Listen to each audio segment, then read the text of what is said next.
Oke, nah video kali ini saya buat untuk kamu, konten kreator, yang dimana saat ini mengalami stres yang amat tinggi karena masalah pekerjaan, dikejar deadline, kemudian stres, menghadapi masalah keluarga, dan sebagainya. Ditambah lagi harus mikir bagaimana untuk buat konten setiap hari rutin dan ngembangin profesi konten kreator kamu di sela-sela kesibukan yang super padat sekali dan penuh dengan tekanan yang sangat besar saat ini. Saya sendiri khususnya beberapa minggu terakhir ini juga sering mengalami stress, anxiety, deg-degan, masalah keluarga, kerjaan, kemudian konten, cari ide konten, dan sebagainya. Ini semua bikin tingkat stres saya ini jadi lebih tinggi sehingga membutuhkan yang namanya relaksasi. Saya sering ngalamin yang namanya panic attack, di mana ketika saya melakukan public speaking di depan banyak orang dan terjadi blank sesaat, lupa dan tidak tahu apa yang harus diomongkan.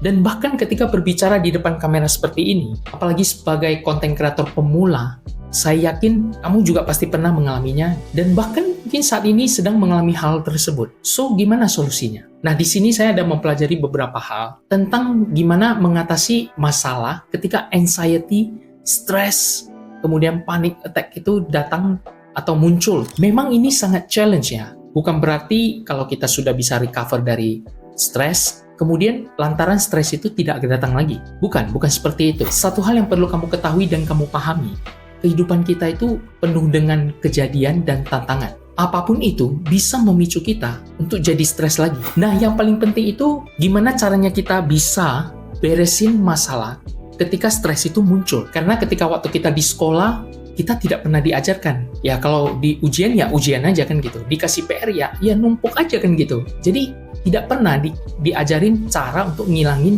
stres itu. So, jadi ini ada dua hal yang saya lakukan. Saya pakai sendiri lah ya. Yang pertama, kalau Anda stres, kalau saya stres gitu, saya akan melakukan olahraga atau aktivitas. Saya akan gerak, move, kan gitu ceritanya. Saya akan cari kegiatan, entah itu jalan-jalan, muter-muter, atau gimana kan gitu. Pokoknya saya akan melakukan aktivitas. Karena kalau gerak itu kita akan bisa meningkatkan hormon happiness kita. Hormon endorfin kita itu akan naik kan gitu. Sedangkan yang paling penting biasanya ketika kita stres muncul, anxiety itu muncul, biasanya adrenalin dan kortisol kita itu juga ikut naik. Jadi ketika kita gerak, kita aktivitas, kita olahraga, secara bersamaan hormon endorfin itu akan meningkat dan kita bisa menurunkan adrenalin dan kortisol kita. Jadi salah satunya itu adalah melalui aktivitas atau gerak kita kan gitu. Nah, yang kedua, ini sering sekali saya gunakan agar stres itu nggak terus-terusan datang kan gitu. Yaitu saya cari akar permasalahannya. Karena apapun yang buat stres,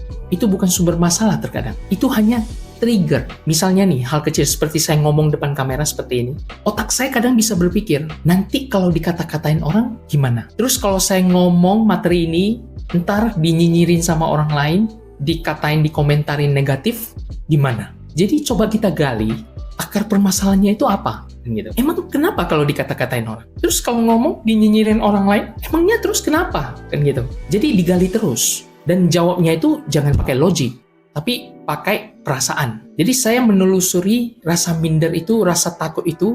Nah, itulah, emosi itulah yang kita kejar. Jadi at the end, ternyata setelah saya gali, karena trauma dulu saya pernah gagal. Dan setelah saya tahu, karena kegagalan itulah yang buat jadi trigger, apapun yang hubungannya dengan public speaking, atau ngomong, tampil di depan banyak orang, itu yang buat saya jadi stres, anxiety, kemudian deg-degan gitu, dan lain sebagainya. Nah, caranya gimana habis itu? Caranya ya itu diikhlaskan aja kan gitu. Terima saja. Saya ikhlaskan, saya lepaskan beban itu bahwa gagal ya gagal kan gitu. Itu kan hanya masa lalu kan gitu. Yang sekarang harus kita lakukan ya tinggal kita lakukan aja. Jadi itu yang poin keduanya. Nah, yang ketiganya, yang terakhir, Anda harus punya teknik relaksasi. Nah, relaksasi ini macam-macam. Bisa meditasi, kemudian fokus ke satu hal, sehingga hal-hal yang lain itu tadi menjadi lupa kan gitu. Ya misalkan seperti itu ya. Jadi kita harus nge-guide pikiran kita itu untuk fokus ke satu titik, satu hal tanpa harus memikirkan hal lain. Walaupun saya tahu terkadang untuk melakukan hal itu tidak gampang. Tapi terkadang sering sekali malah pikiran kita itu ketika mau relaksasi muncul pikiran lain, masalah-masalah lain, seperti masalah keluarga, utang, tagihan, pekerjaan, dan lain-lain sebagainya. Tapi dengan latihan secara terus-menerus, perlahan-lahan, saya yakin kamu bakalan bisa. Karena itu juga yang saya alami di saat ini juga. Kamu akan mulai bisa mengendalikan pikiran dan mengontrol stres yang muncul tiba-tiba dalam diri kamu nanti. So, buat kamu konten kreator pemula, mudah-mudahan cara yang saya share ini bisa membantu kamu dalam mengatasi stres, anxiety, dan lain-lain sebagainya itu, sehingga kamu bisa melanjutkan aktivitas kamu, kehidupan kamu lebih baik dan lebih lancar ke depannya. So, sekian video saya kali ini. Buat kamu yang tertarik dengan pembahasan saya, langsung aja subscribe channel saya, nyalakan loncengnya, jangan lupa save dan share videonya jika bermanfaat. Akhir kata, saya Sony Gojali, salam cuan dari konten. See you in the next video, bye-bye.